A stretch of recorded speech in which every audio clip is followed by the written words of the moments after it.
Good morning, guys. So, how are we all? First ride back out since doing the Ickfield Way. If you didn't see that video, it's my last one on my channel. You gotta watch it, it's epic.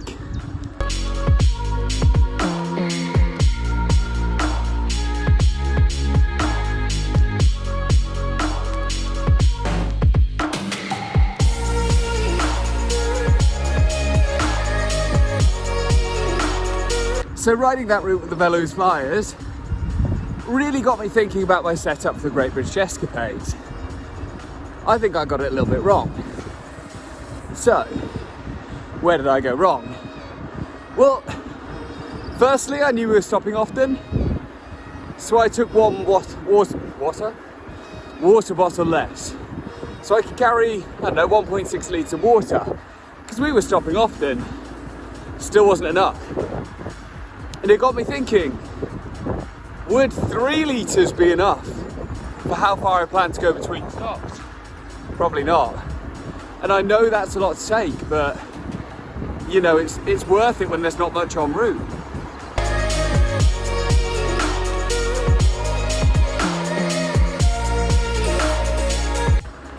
Another thing I struggled with was space for food.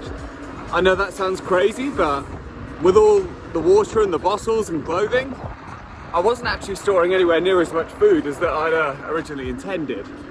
So, I had to make some changes. And that change already is being tested today, and you can probably see it.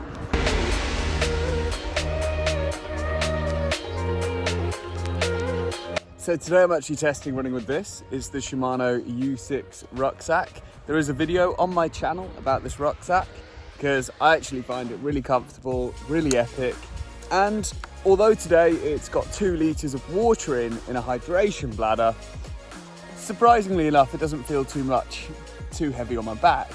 And honestly, for me, taking a rucksack, I don't think would be as bad as a lot of other cyclists, because I am a little bit more built and I am heavier. So 2 kilos to me, holding water and a rucksack, is much less than 2 kilos to someone that say weighs 60 kilos instead, thinking about ratios and percentages there. Also, obviously you guys know I work in a gym, I'm a PT. I do a lot of upper body strength work and core work as well. So I thought I'd give it a test, and looking at the Great British Escapades pictures on the Instagram, quite a few people took rucksacks.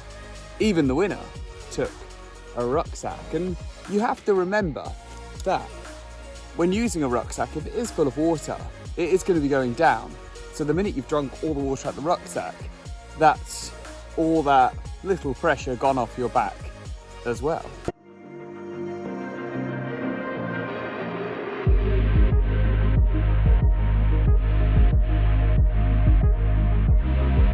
I recently bought a cheaper hydration bladder a while ago and put it into my frame bag. And it just didn't really work for me. I used it for a while, but it became difficult. The bag would always get in the way, the cord wasn't long enough, so I was leaning right down while I was riding.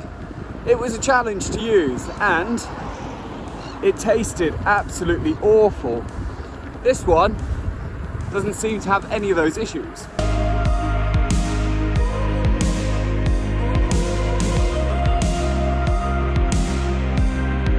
First thing I want to do to change my setup is a bigger cassette, and I'm going to change chain, bottom bracket, jockey wheels, and some new tyres. They're not the same ones, I want to use different. That's what I was using for, so I'm going to go over to some Maxxis tyres, see what they're like. Providing they're tubeless and they're at least 2 inches wide, not really too fussed to be honest. Hopefully they're good and not too heavy. So I'm actually near done with my ride. I just have to go to the post office, pick up some tyres I ordered that didn't get delivered yesterday. I think we're all madly terrible, really do. I'll call it out, I'm not worried. So just a little estate, tried to make a cut through a shortcut, it hasn't really worked. Got a bit lost in my own town. It's not rare. But I have ended up down a little estate where I remember I used to deliver pizzas years ago down here. Yeah, I was a pizza boy for about, I don't know, 6 months to a year. It was fun actually. I just drove around in my souped up little car with body kit on, just dropping pizzas off. It was fun.